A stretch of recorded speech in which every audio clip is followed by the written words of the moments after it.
Bonjour à tous et bienvenue sur Audiofanzine. Nous allons faire aujourd'hui le tour de la Zentour. C'est la nouvelle interface audio d'Antelope. Donc c'est une interface comme vous le voyez qui est au format desktop. Et la grosse particularité de cette interface, et c'est pourquoi je fais une vidéo aujourd'hui, c'est qu'elle possède un gros écran couleur mais surtout tactile. Donc voilà, en plus des petits boutons qu'on a ici, du potard ici et du dernier bouton ici, vous pouvez donc directement appuyer sur l'écran. Donc c'est quand même une chose assez rare pour être mentionné dans une vidéo. Un premier avis sur l'écran tactile, vous attendez pas à un tactile, on va dire, du niveau des smartphones modernes. L'écran est un petit peu mou et c'est vrai que ça répond pas aussi bien qu'un iPhone ou un téléphone Samsung ou quoi, ou de ce qui se fait de mieux, on va dire, dans les smartphones modernes.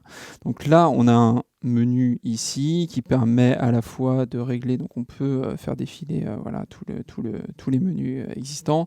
Donc là, c'est vraiment pour voilà, choisir entre, par exemple, l'USB et le Thunderbolt, pour choisir la luminosité de l'écran. On peut accéder à pas mal de choses, par exemple le screensaver ou la conversion voilà, du taux d'échantillonnage pour les entrées SPDIF, ou par exemple sauvegarder un preset. Voilà, si vous voulez sauvegarder votre configuration sur le preset 1, vous faites save preset 1 par exemple. Donc là en haut on a aussi d'autres petites informations comme l'horloge, savoir si c'est locké sur l'USB, la date ou sur l'horloge interne. Au milieu de l'écran on a ici tous les vumètres. Donc on peut choisir d'afficher soit les vumètres qui représentent donc les entrées analogiques, le Thunderbolt, l'USB, le retour des tables de mixage virtuelles, les sorties analogiques aussi.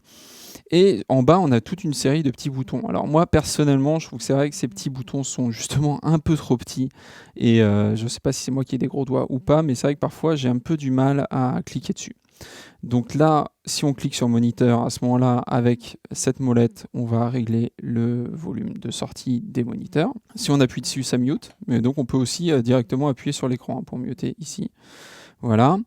Si on appuie sur Line, à ce moment-là, c'est les volumes de sortie, des sorties analogiques. HP, c'est pour les headphones, donc c'est pour le casque. Donc on a deux sorties casque. Donc si on appuie sur HP 1 ou 2, on règle le volume donc, des sorties casque 1 et 2, sachant qu'on peut aussi le faire avec ce bouton physique.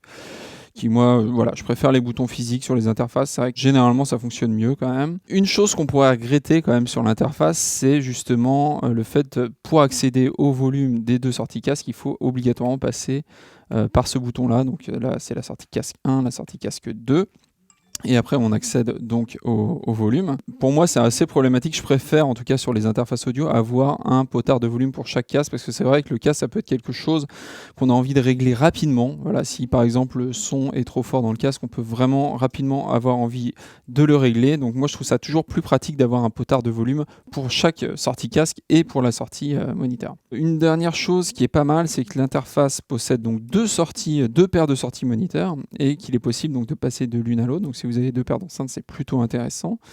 Qu'il est possible de passer de l'une à l'autre en appuyant sur AB ici. Donc ça, c'est plutôt cool. Ici, on règle la fréquence d'échantillonnage. Et ici, c'est tous les presets qu'on a sauvegardés. Voilà, donc on peut passer rapidement d'une configuration à l'autre. C'est plutôt cool. Au niveau des boutons physiques, à ce moment-là, ici, quand on appuie sur gain, on peut régler les gains de toutes les entrées.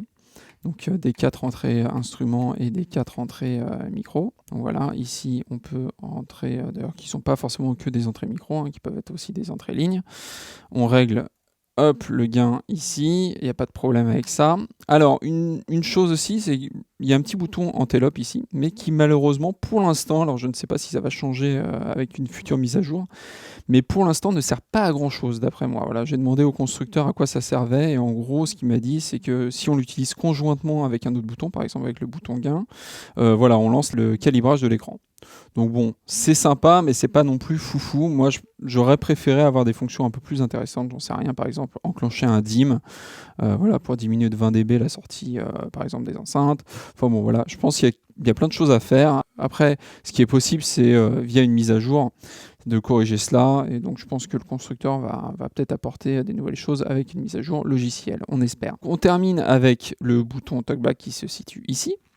Donc, si on le laisse appuyer, alors, il faut bien le laisser appuyer. Ça active à ce moment le micro qui est situé juste au-dessus. Ici, on voit qu'il y a deux petits trous dans l'interface. Donc, on règle le niveau d'envoi du micro. Et surtout, on choisit en fait où on va envoyer le son de notre voix. Donc soit dans le casque 1, dans le casque 2 ou dans les sorties enceintes.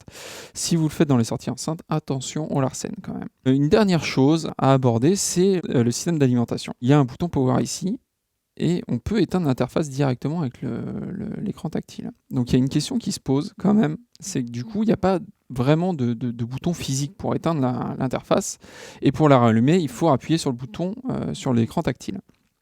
Donc la question qu'on se pose effectivement, c'est que du coup, la Zentour n'est jamais vraiment éteinte, elle est en veille.